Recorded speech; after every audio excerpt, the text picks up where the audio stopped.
अच्छा वो combination repetition of letters.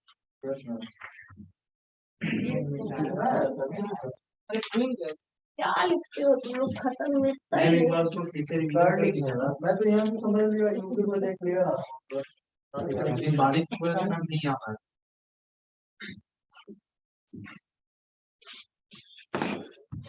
सबका ऐसा ऐसा होता रहा तो पता चला अगले साल तक खत्म ही नहीं होगा। वैसे भी साल का लास्ट है तो इस साल जो भी पढ़ाएंगे उसका रिपीटेशन कर दीजिए। मैम रिवाइज कर दीजिए। क्या था कॉम्पिटिशन में ना, अरेंजमेंट। चलो मैथमेटिक्स का MATHMATICS यही था। मैथमेटिक्स में क्या इसका अरेंजमेंट करना है, व्हेन वोवेल्स आर टुगेदर, ऐसा कुछ कंडीशन डाल के या फिर ओवरऑल कंडीशन डाल के। अगर बिना कंडीशन के करोगे तो पहले काउंट कर लो total number of letters. 11 letters है, 11 फैक्टोरियल डिवाइडेड बाय रिपीटेशन ढूंढो। M दो बार है, A टी भी दो बार है, T और T दो बार है, और भी कुछ रिपीट कर रहा है, यही इसका आंसर है, खत्म। Total number of arrangement. Ma'am वो जो वोवेल अरेंज करना था, ठीक है, ये सिंपली हुआ total number of possible arrangement. ठीक है, तो टोटल वर्ड आया। अब इसमें कंडीशन डाल दो, वॉवेल्स को साथ में रखो। अब इस पूरे सेट में वॉवेल्स कितने हैं? A-I-M किसको दिख रहा है? तो A-I और एक A और है, यही है ना। सब वॉवेल्स को एक साथ रखना है। ये होता है हमेशा मैक्सिमम केसेस। जैसे हम मान लीजिए आप मूवी देखने गए, दो दोस्त साथ में गए हो, एक साथ टिकट कटाए हो, बैठने के लिए तो एक ही जगह ऑप्शन मिलेगा, सबको एक ही साथ लगातार सीट मिल गया। तो अब आप उसमें जैसे चाहो ऑर्डर में बैठ सकते हैं, लेकिन चारों लोग एक ही साथ बैठेंगे। यही चीज आता है यहाँ पे। ठीक है, तो ये चार एक साथ रहेंगे, बाकी जो भी है वो अरेंजमेंट अलग हो जाएगा। तो अब क्या है? MT, ठीक है, H, फिर आपके बाद एक और M है, और एक है T है, एक और T है, एक CS है। I तो ऑलरेडी अंदर जा चुका है, तो यही हो रहा है, I और T में करने है। ठीक है, इतना हो गया। टोटल लेटर काउंट कर लो, 4 इधर है, 6, 8, 10, 11, 12 हो गया। कुछ गलत है? M 2 बार हो गया मैम, 11 तो ठीक ही है। M तो 2 बार होगा ही ना, 11 5 6। ठीक है, कुछ बचा नहीं है ना? नहीं मैम, टोटल 11 है। ठीक है, अब काउंटिंग कर लो, 1 2 3, इसको सिंगल वर्ड लेना है। ये 4 हो गया, ये 5 हो गया, ये 6 7 and 8। So total number of ways, अब इसको 8 फैक्टोरियल होगा, जो कि पहले 11 फैक्टोरियल था, अब ये 8 फैक्टोरियल होगा। 8 फैक्टोरियल के बाद जो रिपीटेशन देखा जाएगा, वो रिपीटेशन इस ब्लॉक के अंदर वाला रिपीटेशन नहीं देखा जाएगा, पहले बाहर वाला देखा जाएगा। तो M है रिपीटेड 2 टाइम्स, सो 2 फैक्टोरियल। T रिपीटेड है 2 टाइम्स, 2 फैक्टोरियल, खत्म हो गया। अब हम इनसाइड द ब्लॉक आएंगे। इनसाइड द ब्लॉक कितने लेटर्स है? 4, सो 4 फैक्टोरियल मल्टीप्लाई हो जाएगा ये, और इसमें रिपीटेशन 2 है, जो 2 फैक्टोरियल होगा। इसी का सिंप्लीफिकेशन आंसर होगा विथ वॉवेल्स आर टुगेदर। ठीक है, यहाँ पे आप लिख लीजिएगा टोटल नंबर ऑफ वेज। ठीक है, total number of ways when vowels are, all the vowels are together. Ma'am वो वाला तो बन गया, लेकिन ना एक क्वेश्चन था, उसमें बहुत दिक्कत हो रहा था मैम। बताओ क्या है? 1 मिनट मैम।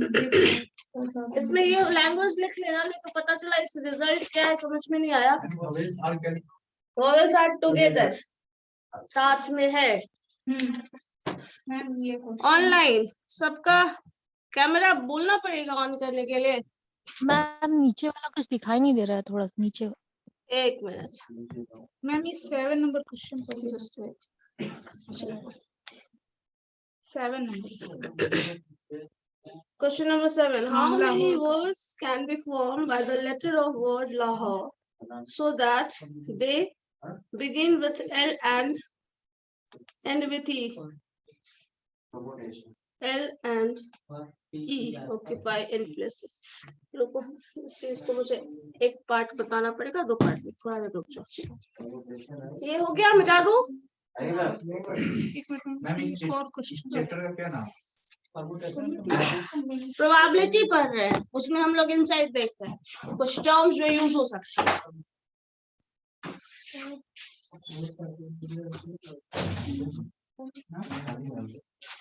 ये अभी तक पूरा असाइनमेंट किया है तुम्हारे?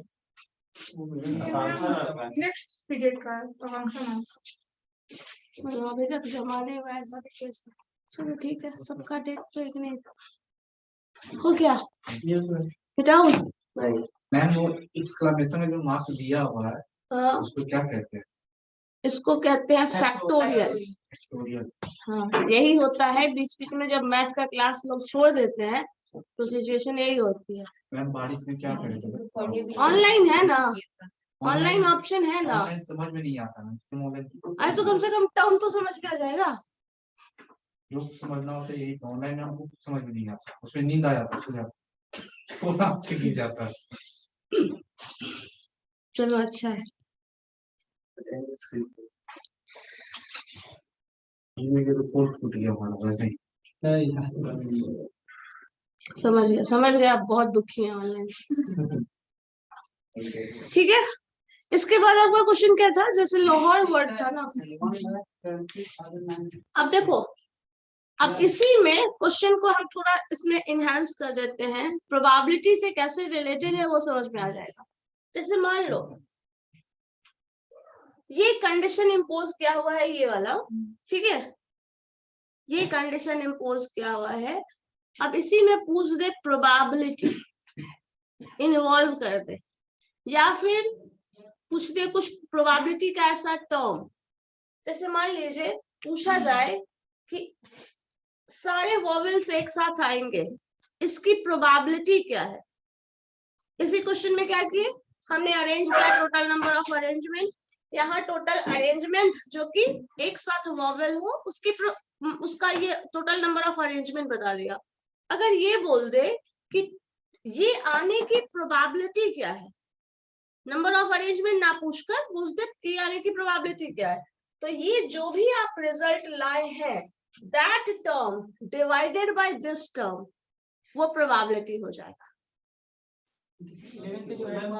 ये पूरे टर्म से मतलब 11 factorial divided bye 2 factorial 2 factorial 2 factorial जो आएगा उसमें इससे डिवाइड होगा टोटल तो नंबर। मैम जो डिवीजन का बात कर रही हैं तो वो टोटल सॉल्व करके ना डिवाइड करना। हाँ, वो सॉल्व करके ही करना पड़ेगा, बट सॉल्व करना हमेशा जरूरी नहीं होता। सॉल्व करने के केस में इतना लंबा चौड़ा टर्म नहीं दिया जाएगा, उसके लिए सिंपल टर्म दिया जाएगा, क्योंकि इसमें कैलकुलेटर इस केस में एटलीस्ट अलाउड नहीं होता है, मैक्सिमम केसेस में, बट आपके पूरे पेपर में है तो उसमें अलाउड है। बट फैक्टोरियल को तुम सोचो भी तो कि with the help of calculator कितना कैलकुलेट कर लोगी। अच्छा मैम, अगर मुश्किल है। फैक्टोरियल से फैक्टोरियल का काट दे तो कोई दिक्कत नहीं? नहीं, ऐसे 8 फैक्टोरियल 11 फैक्टोरियल ब्रेक करके काट सकते हो। जैसे 2 फैक्टोरियल 4 हो रहा है ना, हाँ, उसका 8 होगा। ये ऐसे नहीं होता है, इसको ब्रेक करके करना पड़ेगा। 2 फैक्टोरियल 4 into 3 कर लोगे, into 2 फैक्टोरियल काट सकते हो। ये काटेगा 2 से, फिर 2 into ये कटेगा 2 टाइम, इस तरह से काट सकते हो। इस 2 से ये कट जाएगा, ऐसे कटेगा, ब्रेक करके काट सकते हो। 2 into 2 4 फैक्टोरियल नहीं होता है, 4 फैक्टोरियल ज्यादा होगा, 2 into 2 फैक्टोरियल अलग होगा, कम होगा, समझ गए? तो ऐसे नहीं काट सकते। लेकिन प्रोबेबिलिटी अगर पूछा जाए कि what is the probability of all of these 4 vowels coming together, तो ये टर्म हो जाता है। यही प्रोबेबिलिटी का इन्वॉल्वमेंट है इसमें, परमुटेशन में, जो बस एक टर्म में दिया हुआ है, बट तुम सिर्फ जानो टर्म क्या है।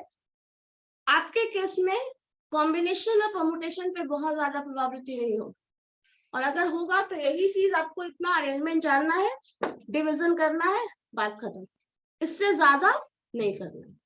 ठीक है, उसको नोट करके लिख ले मैम जब वो आएगा probability। हाँ लिख लो।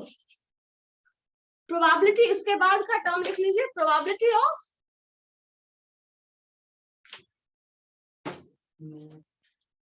getting all the vowels together.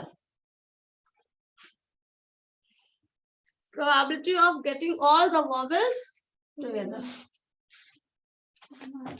या फिर probability of coming all the vowels together.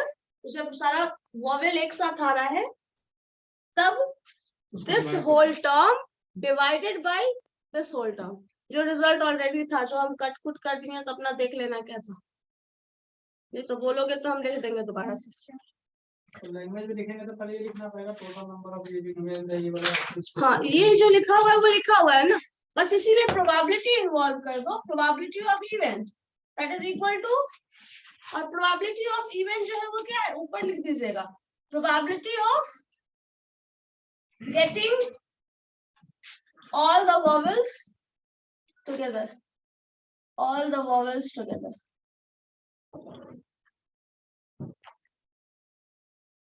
अब इसमें जो भी आ गया रिजल्ट डाल दीजिए, वही चीज आंसर हो गया इसका, यही है प्रोबेबिलिटी बस।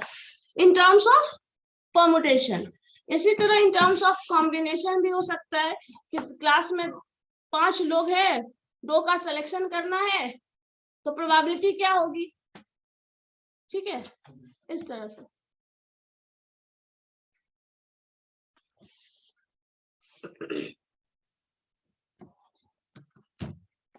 सो बेस थ्योरम पे फोकस करना है तो वो ज्यादा कर लेते हो, अच्छा तो खैर चलो ये भी काम ही देगा।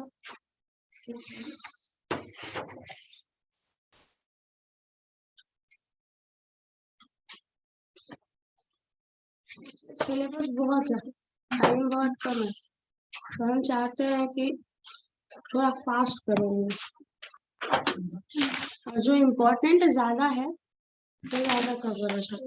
आपने ये देखा होगा कि जितना भी असेसमेंट का क्वेश्चन आपका आया है उसमें मैंने जितना करा दिया है उससे टू द पॉइंट सारा क्वेश्चन बन जाने वाला है ना।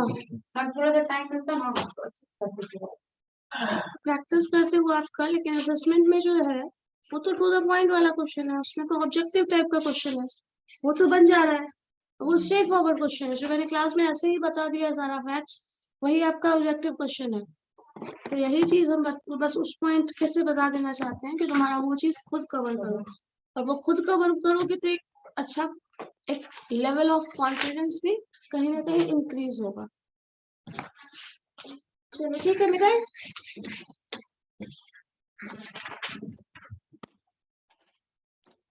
वैसे बुक में बहुत कुछ लिखा हुआ है जो बहुत इम्पोर्टेंट नहीं है,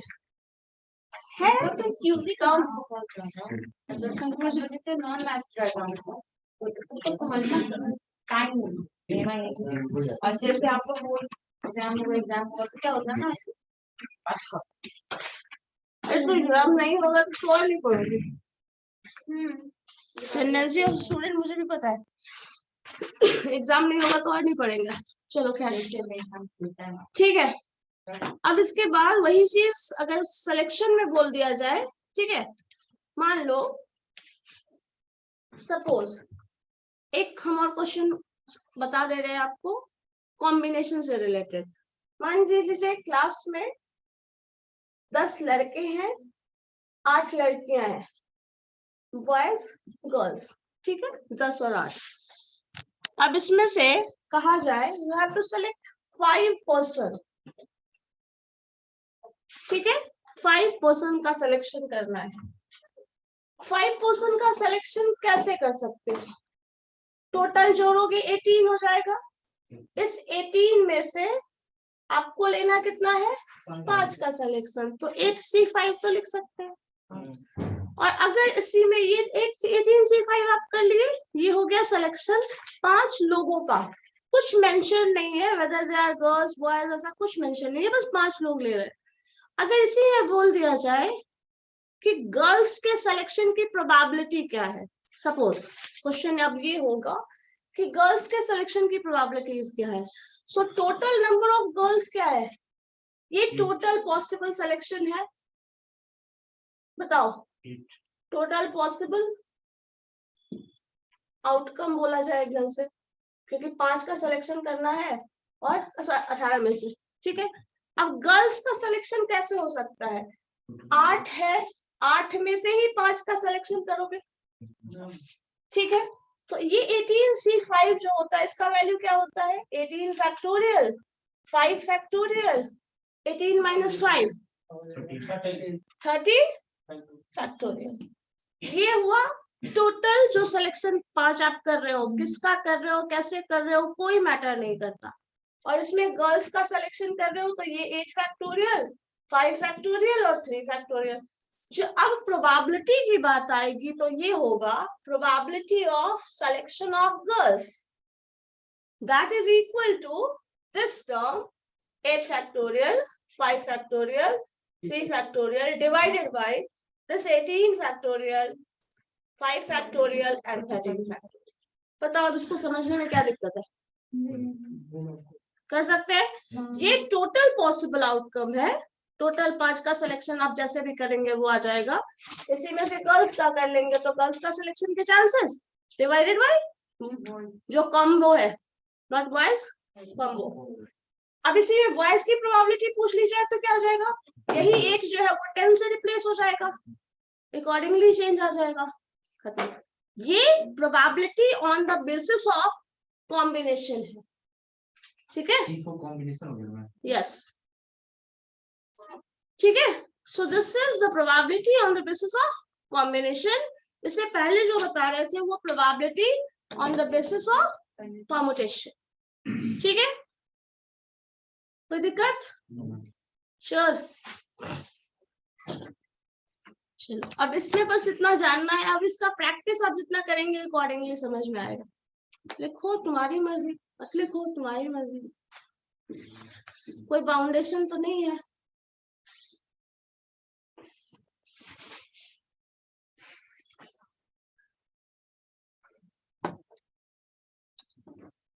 ठीक है। अब इसके बाद मुझे जो पॉइंट बताना है हम उस पॉइंट पे आ जाते हैं जो कि बहुत इंपॉर्टेंट है। प्रोबेबिलिटी का टर्म्स थोड़ा बहुत बुक से देख लेना, जो बताया है उस चीज को मार्क करके कॉपी में रख लो, वो उस पे ज्यादा फोकस करना, ठीक है। बाकी बहुत कुछ होता है बुक में, ऐसा नहीं है, और वो होता है कभी कभी इम्पोर्टेंट, बट हर पार्ट को पढ़नी इतना जरूरी नहीं है। और कभी कभी कुछ चीजें होती है जिसमें बहुत सारा का कॉम्बिनेशन मिल जाता है, तो उस पॉइंट को पढ़ना ज्यादा जरूरी है।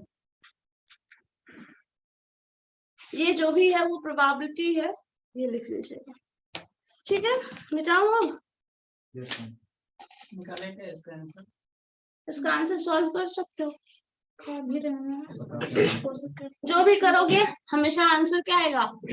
0 से 1 के बीच में आएगा, ये भी श्योर है, बिकॉज प्रोबेबिलिटी है। Range of probability is always 0 to 1, so minimum value is. इससे पहले वाले में जो आपने अच्छा, बताया इसमें तो 5 से 5 काट सकते हैं फैक्टोरियल को मैम। हाँ, इसमें 5 में वर्क कर सकता है। उसको पहले लिख लो, डिवीजन वाला रूल अप्लाई करके जैसे, हाँ उसको कर सकते, मल्टीप्लाई करके नहीं काट सकते। ऐसे 5 फैक्टोरियल 2 फैक्टोरियल 2 फैक्टोरियल से 2 फैक्टोरियल काटोगे, 3 फैक्टोरियल से 3 फैक्टोरियल काटोगे, ठीक है। ये 5 से 5 नहीं होता है। हाँ, 18 13 है ना, तो वो कैंसिल भी हो जाएगा। 18 से जाओगे वापस तक 13 तक जाओगे, 13 फैक्टोरियल तो फिर वापस से कट ही रहा है ना, कर लेना उसको, ठीक है। हम अभी बता रहे हैं वो देखिए जरा, ठीक है। चलो एक पॉइंट मुझे बताना है। सपोज हम वापस से सेट थ्योरी पे आ रहे हैं, ठीक है। एकदम अच्छे से ध्यान से समझना। सेट थ्योरी का ए बी जो सेट होता है उस तरह के टर्म्स पे जा रहे हैं वापस से, और रिजल्ट बताना है। चलो एक सेट ए है, सपोज एलिमेंट जैसे लेते थे 1 2 4 5 मान लो हम ले लिए। Suppose another set is B, suppose 2 9 6, ये हमारा सेट है, ठीक है, ए और बी। इसके बाद एक और कॉम्बिनेशन, जैसे हम लोग मान सकते हो ए यूनियन बी निकाल रहे हैं, 2 सेट ले लिया, नेक्स्ट स्टेप पे ए यूनियन बी निकाल रहे हैं, सो ए यूनियन बी क्या होगा जरा बताइए? 1 4 6 4 5 6 9। 9। अच्छा हाँ वो ये कहाँ गया? घर पे दिया। ब्रैकेट लगा। अच्छा ब्रैकेट लग रहा था। हाँ मैम। चलो ठीक है। ए इंटरसेक्शन बी, ठीक है, there is one and only one point, that is 2, ठीक है। एक टर्म आता है, हाँ 1 पॉइंट, हाँ only 1 point is there common. So A intersection, अब एक टर्म आता है प्रोबेबिलिटी में जिसको डिफाइन करते हैं कंडीशनल प्रोबेबिलिटी। कंडीशनल प्रोबेबिलिटी, सो कंडीशनल प्रोबेबिलिटी जो होता है वो होता है probability of A given B,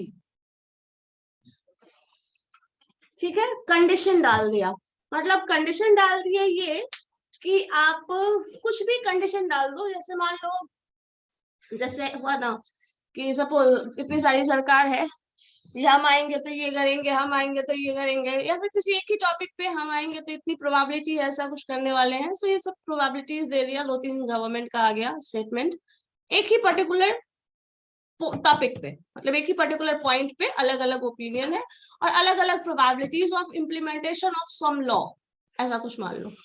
तो अब यहाँ पे क्या हो रहा है, सपोज आप 1 साल बाद 5 साल बाद आते हैं, 5 साल बाद जब आते हैं तो वही चीज जो कहा गया था कि वो इम्प्लीमेंट हो चुका है, तो अब यहाँ पे कौन इम्प्लीमेंट कर रहा है, कुछ ऐसा क्वेश्चन पूछ दिया जाए। ये सॉल्यूशन हम लोग करते हैं बेस थ्योरम में। अब यहाँ पे बहुत सारा कंडीशन है इम्प्लीमेंट करने के लिए, तो वो भी बोला था ABCD सब बोल रहा था, लेकिन अब कौन किया है ये बताना बहुत मुश्किल काम है।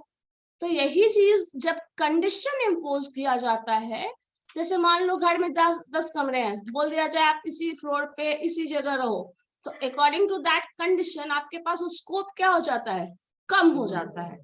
तो यही चीज जो होता है कंडीशनल में, A गिवन B का मतलब है B ऑलरेडी हो चुका है, तब A के अकरेंस का चांस क्या है, ये मतलब हुआ। B ऑलरेडी अकर हो चुका है, तब A के अकर होने का चांस क्या है। अब इसका जो सॉल्यूशन होता है ये होता है A intersection B, A intersection B divided by probability of A union B, या फिर probability A, simply A कर दो, A union B, A union B कर लो, ठीक है। ये मतलब हुआ टोटल रिजल्ट। अब देखो होता क्या है, A given B का मतलब हो गया A intersection B, A intersection B क्या आया था, ये, ठीक है, और डिवाइडेड बाय प्रोबेबिलिटी ऑफ, इसको पूरा ऐसे लिख लो, probability of A intersection B divided by probability of B, ये होता है एग्जैक्ट टर्म, ठीक है। Probability of A intersection B by probability of B। अब इसमें ये चीज देखना, ये जो डिनोमिनेटर वाला है ना, ये वही रहेगा जो यहाँ है, B, और ये जो होगा दोनों का कॉम्बिनेशन का इंटरसेक्शन होगा। फॉर्मूला याद करने के लिए बता रहे, A गिवन B अगर है तो A इंटरसेक्शन B होगा, मतलब दोनों में कॉमन, और डिवीजन में हमेशा जो यहाँ पे स्लैश के नीचे आया था वही होगा। अगर यहाँ पे लिख दिया जाए प्रोबेबिलिटी ऑफ B गिवन है, तो क्या होना चाहिए बताओ, probability of A intersection B divided by probability of A, मतलब ये वाला टर्म दोनों में कॉमन है, ऊपर न्यूमरेटर देख लेना, और ये जो होगा वो ये होगा, ठीक है। यही इसका डेफिनेशन ही है। अब इसमें कुछ कंडीशन, इस रिजल्ट को समझने से पहले हम ये नहीं बता रहे हैं कैसे, बता रहे हैं।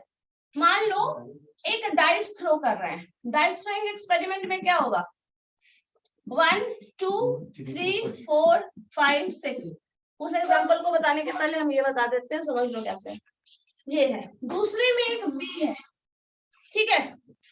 अब इसमें क्या बोल रहा है, दूसरा 2 डाइस थ्रो कर रहे हो, तो 1 2 3 4 5 6 इसमें भी आ जाएगा, ये आएगा A और B, 2 डाइस आप एक साथ थ्रो कर रहे हैं तो रिजल्ट ऐसा कुछ आएगा। अब कंडीशन डाल दिया गया है कि दूसरे डाइस पे सिर्फ 6 होना चाहिए, सिर्फ और सिर्फ 6। तो अब ए इंटरसेक्शन बी जो निकालोगे तुम, ठीक है, ए इंटरसेक्शन बी निकालोगे, दूसरे डाइस पे सिर्फ 6 होना चाहिए।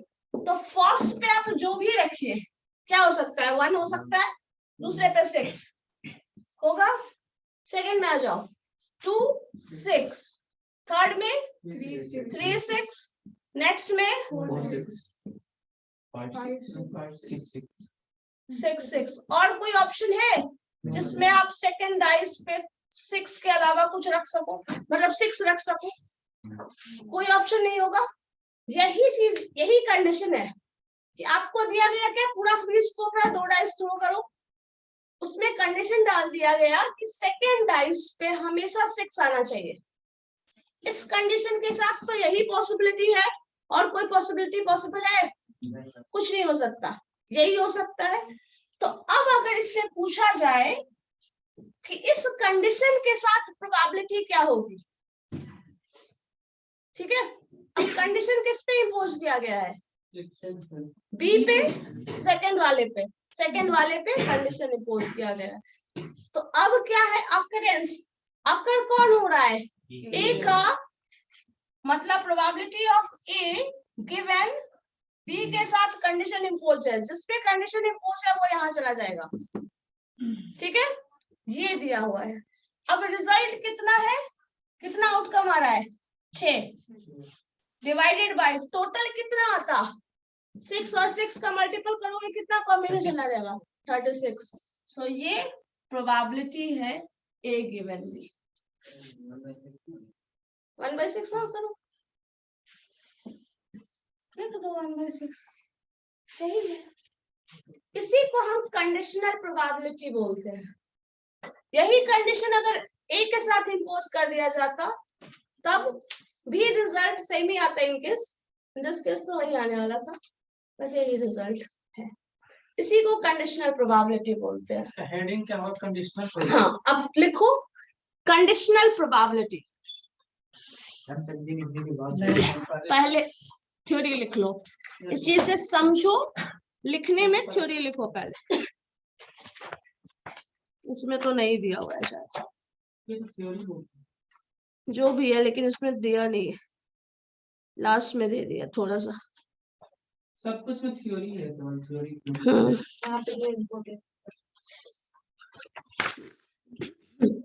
थ्योरम में दे दिया। लिखो conditional probability,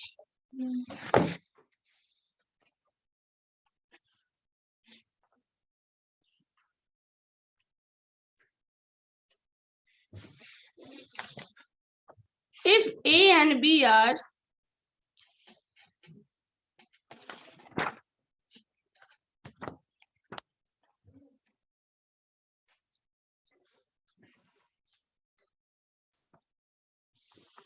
set of values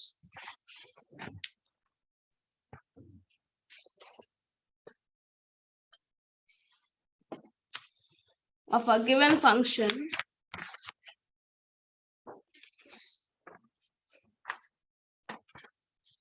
then the conditional probability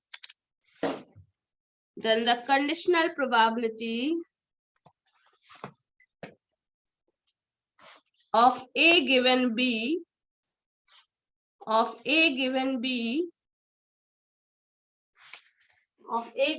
मतलब यही था, probability of A given B is equal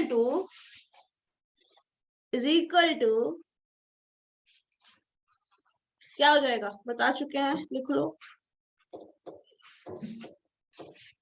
क्या होगा बताओ, probability of A intersection B divided by probability of B, ठीक है, हो गया।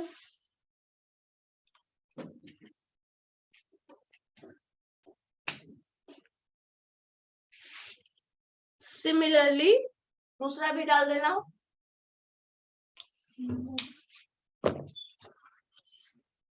Similarly probability of B given A inverse हो जाएगा इसका,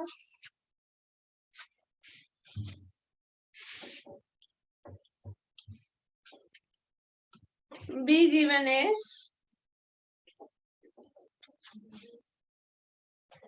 is equal to A intersection B, वही रहेगा, प्रोबेबिलिटी ये हो जाएगा।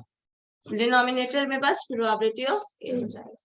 ठीक है, और कभी कभी क्या होता है ना, इस चीज को ऐसे भी लिख दिया जाता है, probability of A given B into probability of B is equal to probability of A intersection B। मतलब उसी को बस इंटरचेंज करके लिख दिया जाता है। बट कभी कभी ये वैल्यू गिवन हो, ये वैल्यू गिवन हो, तो आपसे ये पूछा जा सकता है। ठीक है, तो इसलिए आप क्रॉस मल्टीप्लाई और वो करके इस्तेमाल कर सकते हो, बस इसलिए अपना दिमाग रखना। और अगर ये पहले लिख लो, उसके बाद बताएंगे। हाँ, एग्जाम्पल डाल दो, ये वाला मत, उधर ही वाला पहले डाल लो जो समझ में आया है। बट यहाँ डाल दीजिएगा, ये जो इंटरसेक्शन बी वाला है वो क्या है, outcome when on second dies only 6 occurs। ठीक है, क्योंकि ये उसी का लिस्ट है, तब ये रिजल्ट आया है। तो पहले ये पूरा डाल दो, ये बाद में डाल देना, और बाद में क्या इसको निकाल भी लोगे खुद ही आप। ये तो ऑलरेडी बोल चुके हैं, कितनी बार में समझ में आएगा तुमको, वो पहले बोल चुके हैं, जो समझ में आया वही लिखो, इसको तो सॉल्व भी नहीं किया मैंने पूरा।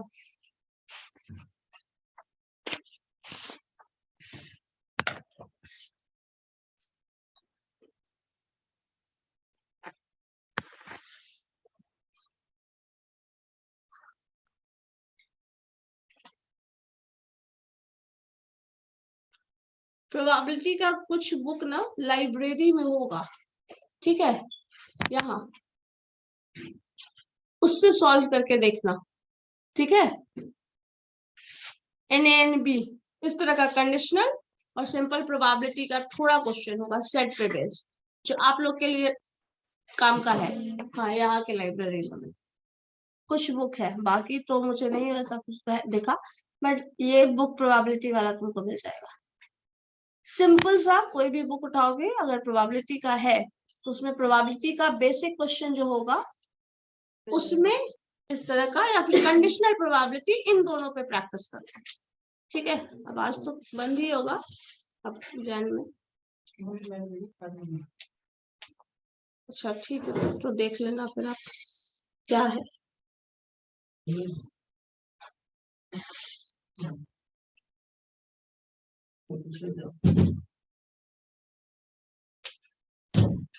मैम एक क्वेश्चन पूछना था। बोलो। मैम अगर असाइनमेंट में एक क्वेश्चन दिया हुआ है मैम कि अगर प्रोबेबिलिटी ए और बी ऑब्लिक ए का गिवन दिया हुआ है उसका, और पूछ रहा है सर मैम कि probability B A oblique B का वैल्यू पूछ रहा है मैम, तो उसका मैम कैसे? पहले तो ऑब्लिक ऑब्लिक बंद करो बोलना, पहले क्वेश्चन को दिखाओ फिर बताते हैं, क्योंकि आप जब बोल रहे हैं ना वो मैथमेटिकल लैंग्वेज है नहीं, तो मुझे समझ नहीं आया। मैम है कि if P probability of A is 0.4, If PA is equal to 0.4, हाँ, P probability of B is equal to 0.5, ठीक है, probability of B हाँ, A BA yes ma'am 0.7, B slash A, yes ma'am B slash B A given है, okay 0.7, 0.7, ठीक है। और ma'am पूछ रहा है then P A slash B is calculate करो ना, आ जाएगा जो हम पढ़ा रहे हैं ना उससे रिलेट करके देखो, आ जाएगा।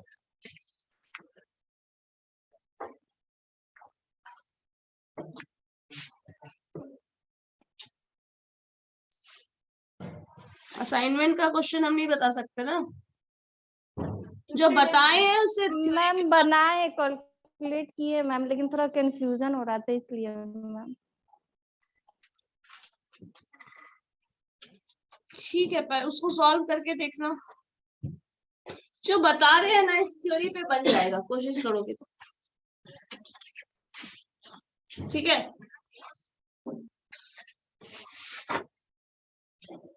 चलो अब इसमें इस वाले क्वेश्चन को सॉल्व कर लो। ए गिवन है, बी गिवन है, ए यूनियन बी गिवन है, ए इंटरसेक्शन बी गिवन है। क्या हो जाएगा आंसर? हम प्रोबेबिलिटी वाले में दो चीज बताए थे, एक बताए थे इन टर्म्स ऑफ नंबर और इन टर्म्स ऑफ प्रोबेबिलिटी। तो इसका आंसर क्या होगा according to this? A intersection B, यहाँ पे नंबर हो जाएगा, सो दिस इज 1 बाई कितना कॉम्बिनेशन है टोटल? 6, 1/6। इसका भी आंसर 1/6। ठीक है, समझ गए? यही। तो अब इसको अप्लाई करके कोशिश करिएगा, अगर लाइब्रेरी से पॉसिबल है ना तो पिक्चर्स ही ले लो, मैम सॉल्व करो। जो दिया हुआ है कौन कैसे है वो? एक एलिमेंट आ रहा है इसलिए 1 लिख, तुम्हारे हिसाब से 2 लिख दें क्योंकि 2 आ रहा है। There is 1 element, that's why I have written 1. There are 6 elements, that's why I have written 6. So 1/6. अब तुमको 2 लिखना है तो 2 लिख लो, पता नहीं, क्योंकि 2 एलिमेंट नंबर जो है वो 2 है।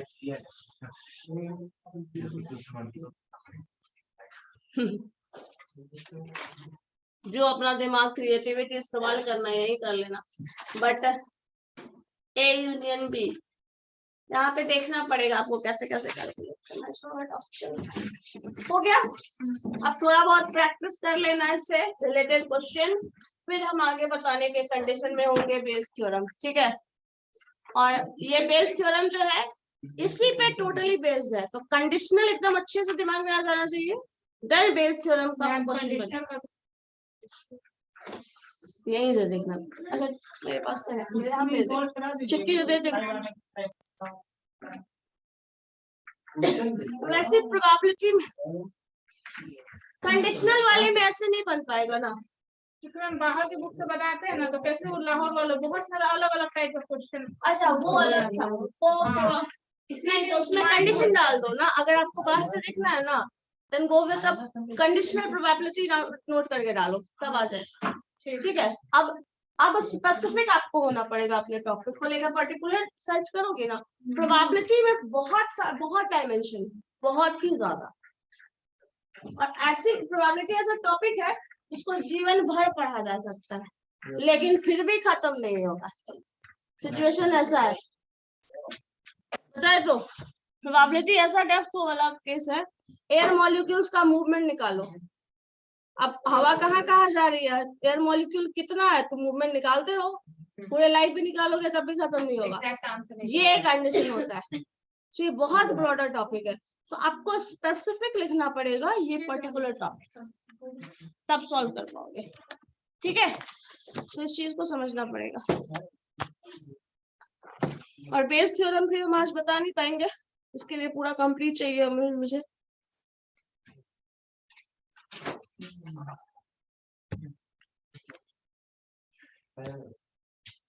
कंडीशनल का होगा तो हम भेज देंगे, ठीक है, बट मुझे कोई याद दिला दे, क्योंकि देख ऑब्जर्व किया होगा इस चीज को, मैंने सिर्फ उसी पर्टिकुलर टॉपिक को कवर करा है और उसी स्पेसिफिक वे में कवर किया है जो कि आपके लिए हेल्पफुल है। बहुत ज्यादा डायनामिक रिसर्च भी नहीं है और बहुत स्मॉल, बहुत ऊपर से भी कुछ नहीं बताया गया, तो इसी चीज को फॉलो करते हुए चलो ठीक है, फिर नेक्स्ट क्लास में करेंगे। And happy new year to all. Thank you ma'am. Happy new year ma'am. Happy new year ma'am. See you.